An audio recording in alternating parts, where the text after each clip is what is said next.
There's a lot that can be said about the Carolina Panthers' lack of production offensively, and I think it's a joint effort. Whether you want to blame the wide receivers not getting separation, the offensive line regressing from last year, the lack of running game because maybe the run backs are dancing around, or if you want to do like most fans are and blaming Coach Reich for calling the plays, there's a lot of blame to go around. But I do think that the emphasis on Reich and telling him that he needs to be fired or give up play calling already could be a little bit overblown, because if you look at the film, there's some opportunities there and there's a lot to be said about what's been going on. So in this video today, I'm going to look at some of the opening drives from the first 3 games, show you a common denominator and a pattern that I've noticed, and I mean, just what to make of it overall. We got all that and more. We're starting right now.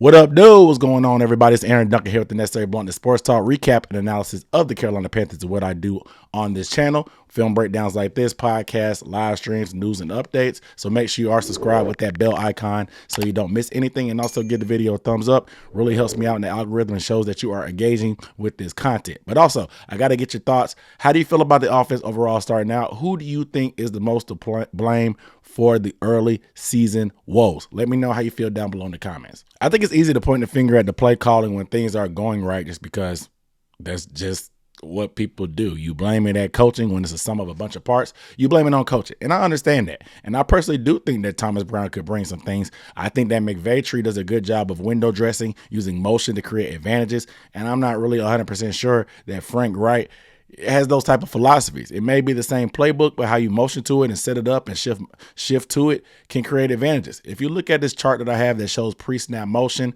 the common denominators of the guys that use the most motion in the league is they all come from that McVay tree. As you can see, the Dolphins, obviously the kings of it. Then you have the LA Rams, the Lions, and the 49ers, and the Packers. All our guys that come from the same type of philosophies, and they use motion a lot to create. It's just, I think the numbers just speak that these guys use motion to their advantage, and it's almost imperative in this year's NFL to create confusion for defenses. You get speed advantages because if you have slower wide receivers like the Panthers have, it gives them a running start and gives them a burst. I mean, it's like a little bit of a half a step extra on defenders. And if you look at the Panthers here, they use a lot of motion. So in their upper tier on motion in terms of pre-snap motion on run plays, but on passing plays, when we probably needed the most, they're not using it enough. So I think that's what Thomas Brown could do. But like I said, I think this comes down more to a talent issue and a lack of execution upon the players that are actually on the team. And I got the film breakdown to show you, because these opening drives from each game, they all went inside the 35. 2 out of the 3 went into the red zone. 2 out of the 3 we got points, and 1 we turned it over on downs. They were all double-digit play drives, and that shows you that we're a lot more methodical because we're not explosive. But once we get down into the red zone, what happens? Lack of execution, mental errors, penalties, all the above. We got all that to look at. Let's go ahead and get into the film. So let's fast forward deeper into this drive. It's going to be 2nd and 1. I just want to show you how some of this bad execution and just simple mental errors is what's causing drives to fall short or not get the production or take advantage of what's there. We're leaving meat on the bones, long story short. So we're going to be in pistol here, already in field goal range. It's 2nd and 1. We're in the pistol formation with Chuba Hubbard in the backfield, and this is going to be a nice play by place that's executed. We're going to pull Chandler Zavala from the left and lead up for the running back. The problem here is Bryce and Chuba aren't on the same page. I'm assuming Chuba's in the wrong because the play is supposed to go left. He ends up going right. The handoff happens, but it throws the whole rhythm off on the play, and you'll see what happens here. There's a missed opportunity out there that's Chuba just ends up dancing and getting nothing. I want to show you from the other angle how much, I mean, you got the first down, so that's the bright side. But the downside is, like I said, you're leaving a lot of meat on the bone. So right here, you're going to have Chandler Zavala at guard. He's going to lead up around. Everybody else is going to be down block. Tommy Tremble here at tight end is going to have a great base out block or kick out block to shield off this number 0 defender here on the edge. And if Chuba goes the right direction, this could pop for a huge gain.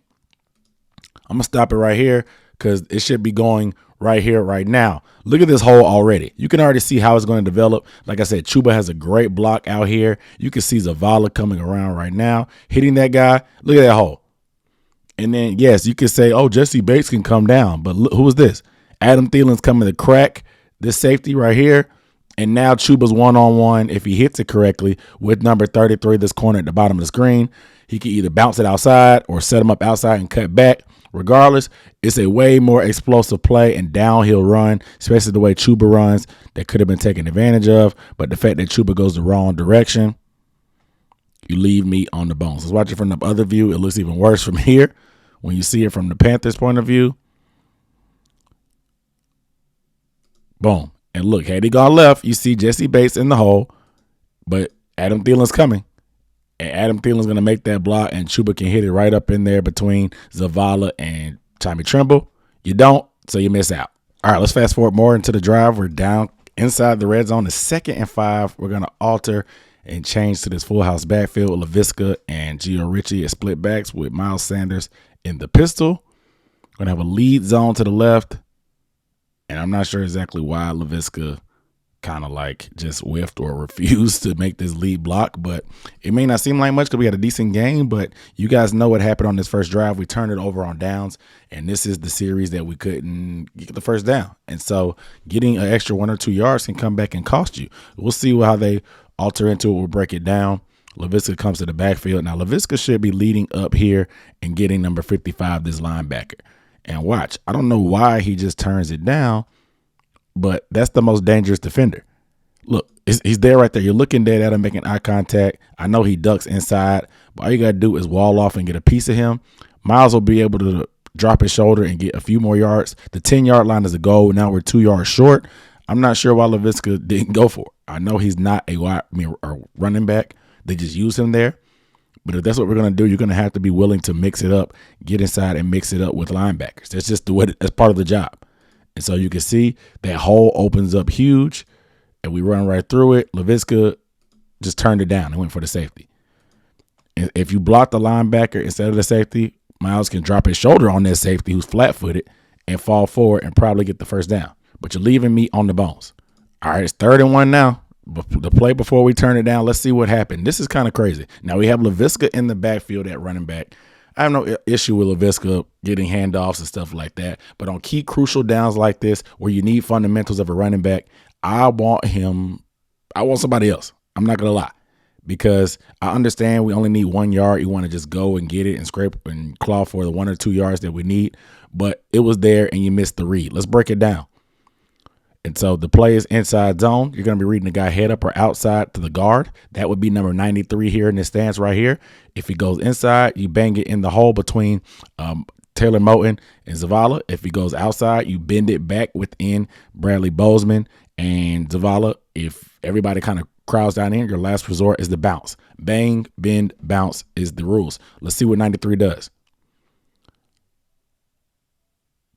Boom. Inside, the hole is there. Look at Moton. He's kicking his guy out.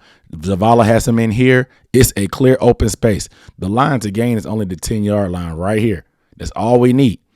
But LaVisca doesn't go through his reads. I understand it's a penetration here by Grady Jarrett, and he's putting you in the backfield. You see him in your face. But all you got to do is just jump cut once. The hole is 2 or 3 yards wide. You could drive a truck through this thing. And that's an easy first down at worst. If you hit it with full speed, you may even be able to get a touchdown. Even with Moton getting off his block eventually, that guy's not going to be able to get to you in time if you go through your proper reads as a running back and don't hesitate and you hit it. You got to go through your reads, man. This is lack of execution. You can't draw it up. You can't block it up any better than this. It's going to be even worse seeing it from here. The hole is already there. You can already see how the hole is going to open up.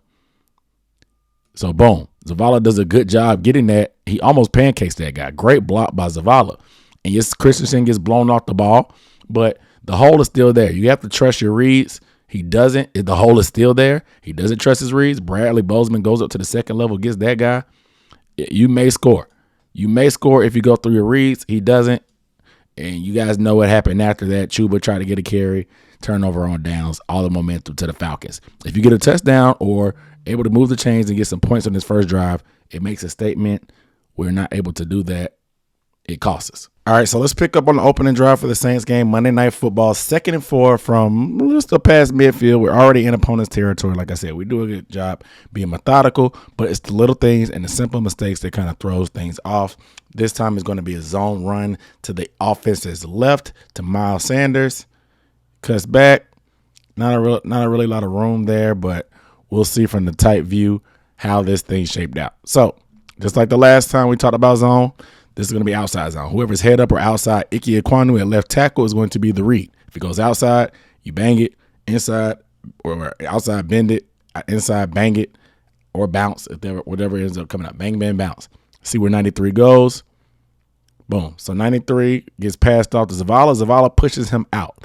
So everything is going to tell you to go off Zavala's block, similar to somewhere behind Bradley Bozeman. But if we roll it just slowly, you can see K. Mays working down with his guy, and you want to cut back there as well. However, K. Mays trips and falls, and his guy makes the tackle. All right, so what happened? Because look at Chandler Zavala. He gets pushed backwards. His guy gets him upfield. Nobody really gets any movement downfield. Everybody's kind of moving their man side to side instead of moving them, pushing them off the ball. And so K. Mays just trips and falls. Look at those feet getting tangled. He trips and falls right here over Zavala's foot, ends up going down.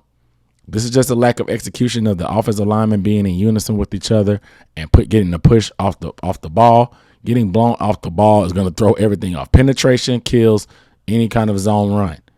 Penetration kills any kind of zone run. And that's textbook example right here. You know what I'm saying? You can see it from the backside view. Watch K. Mays. K. Mays, he ends up tripping and falling, and that ends up being the guy that makes the play. Little things, man. It's the little things. Okay, a couple plays later, we've gotten the first down now. We're in this formation, getting ready to run 1st and 10 in their territory on the cusp of field goal range, but another mental error, false start. Automatically putting you behind the sticks. These are self-inflicted wounds, penalties that don't happen in the action of the game. This happens, unforced errors. You're at home. This is not Seattle. You're at home. Like, you know the snap count. They don't. Why are you jumping? And now you're taking a 1st and 10 to a 1st and 15. This is how you get rid of the running game. When you're in unfavorable down and distances, it's tough to want to run the ball in those times. So you have these false starts and they kill you. Unforced errors. All right, let's go ahead to 1st and 15 now from the 44-yard line. Bryce has trips to the left, and I think he has a shot here, but he just doesn't feel comfortable in the pocket and kind of bails. I still would like to see him stand in there and deliver, but, I mean, Taylor Moton gets dog walk. Look at Taylor Moton. His body is like almost parallel to the ground. It doesn't even look like he has cleats on the way he slides back. Bryce has to get out the pocket and bail. I did think that DJ Chark was open. Let's watch at the top. Chark's going to run a go route. Mingo's going to run an out route. They're going to read this corner because there's a safety over the top. There's a little thing called the turkey hole, the area behind the corner and below the safety. I think they have a chance here. The corner drops. So if Bryce is able to sit in there and read it, he could probably go to Mingo if he wants to, or he could have forced it into the turkey hole to DJ Chark, but it's a very tough throw. Something that you need to have a clean pocket and be able to set your feet and deliver on, not something that Bryce can do on the run, especially this long of a pass. Instead, he has to bail out the pocket, ends up getting a no-gain scramble. Since he's touched, it's counted as a sack. Let's walk to the back view just to see that protection. Watch Taylor Moton on the right side, which is what ends up flushing Bryce. It doesn't even look like Taylor has – look, it doesn't even look like Taylor has on cleats. How does that happen? How does that happen? It doesn't even look like you have on cleats. How does that happen? How does that happen? Like, come on, man. You've been in the league for a minute. Pass pro is your specialty. You faced Cam Jordan probably 8 times in your career, 9 times, 10 times. But you over here on skates, literally on skates. Like an execution, opportunities seem to be there, but we got to have time to be able to deliver. All right, 2nd and 15. And rookies can be very impressive. Once you get to a quarterback early, he starts to feel that pressure at times. They're going to drop 8. It's only a 3-man rush. Pocket gets pushed a little bit towards Bryce. He feels uncomfortable, tries to get out, scramble around. Nothing there. He just airmails it. But let's look at who was open, because I think he has a chance at the top with Terrace. If he throws it with the typical anticipation that he throws with, I think if he releases it now, Terrace has enough room, and if he keeps working back to the ball up top, Bryce can get that. But when you're getting pressure and the pocket gets collapsed, Bryce starts feeling it, gets uncomfortable, and has to escape. I don't want him leaving clean pockets. These are developing bad habits as a rookie, because he didn't really have this problem a lot in Alabama. but you start developing bad habits. This is a 3-man rush. This should be protected. It should be getting bull rushed into his lap. Him having to jump around and move and then get out the pocket. And then it just looks crazy like this. Like, this is just chaotic. It has to, there's no reason there should be pressure when they're only rushing 3.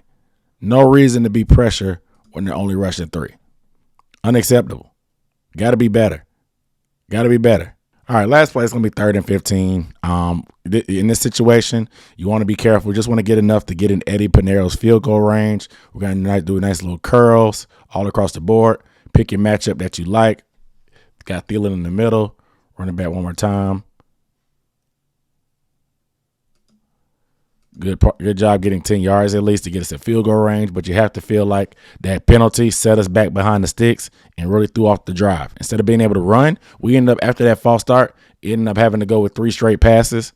All of them had pressure in the pocket collapsing, and you end up having to settle to only get 10 on 3rd and long. Not too many good plays in the playbook for 3rd and 15. It's hard to call plays when you're behind the sticks because of mental errors and lack of execution. There's opportunities out there, so it's hard to completely just blame Frank. Players have to take accountability. Yes, the coaches have to get them ready, but players have to take accountability for certain stuff. Like, these mental errors are unacceptable. All right, let's get the Seattle game. It's 2nd and 5. We're already in opponent's territory. This is the type of lack of execution that I'm talking about. Frank Reich draws up a beautiful touchdown play. You're going to have Adam Thielen here in the slot. He's going to fake like he's going to block, and he's going to sneak out the back door. We don't get the blocks, but you can see Thielen dancing in the end zone potentially if we get some protection. Let's run it back just a little bit. I like this play call, man. So we're going to play action. Thielen's going to come from the opposite side of the field, fake like he's blocking the DN. Maybe Thielen needs to get a little bit more of that man to help Ian. Maybe that's his fault. But overall, it just looks like Ian took a bad angle, and the guy just whiffed. And guy gets a free shot at Dalton. It just hurts because you see Thielen, boom, nobody's guarding him. Nobody's in the country mile of him. He's still open. But the play is already dead now because of the sack by number 53. I'm sure he's super excited, but he was unblocked. Let's look at it this way. So Ian's going to come across the formation. Like I said, maybe Thielen could have gave him some more instead of pushing him in the back. So I had to give Thielen a little bit of blame there. But Ian, I don't know why he hesitated. I think it's because Throckmorton, the guard, got blown off the ball into the backfield. He got pushed backwards. You see more Throckmorton get pushed backwards a little bit, and it throws off Ian's track. He has to put his hands on Throckmorton's back to try to get that guy. Ends up completely whiffing, and we missed out on the opportunity for a touchdown. You can see Thielen here coming across. No dice. And this is just what I'm talking about, man. Sometimes just a lack of execution. You can draw and call it the perfect play, but if the players aren't doing what they're supposed to do, it doesn't matter. Like, what else is Coach Reich supposed to do about this? This is clearly a touchdown. It's clear as day. So you can blame play calling to an extent, but the players, it doesn't matter who's calling the plays if the players aren't going to execute. 3rd and 16. There's not too many good plays for 3rd and 16. We go empty formation. You want to try to get some positive yards to make this field goal easier for Eddie Piñeiro. Eddie Piñeiro gets a little bit of dicey after the 50-yard range, and he doesn't have the strongest leg, so you want to give him some comfort, get as much as you can right now. Frank Reich's going to call a simple wide receiver screen to Miles Sanders at the bottom on 3rd and 16. He does a great job fighting for yards, gets 14 yards, and gives us an opportunity to go for it on 4th and 2 instead of having to settle for a field goal. Now we have a decision to make. But wait, what was that? There's a little laundry on the field. There's a flag on the play, holding on Tommy Tremble. This gain of 14 is going to be negated. You go from having a chance to go for it on 4th. Let's watch Tommy Tremble here on the left side of the screen. Go from an opportunity to go for it on 4th to nothing.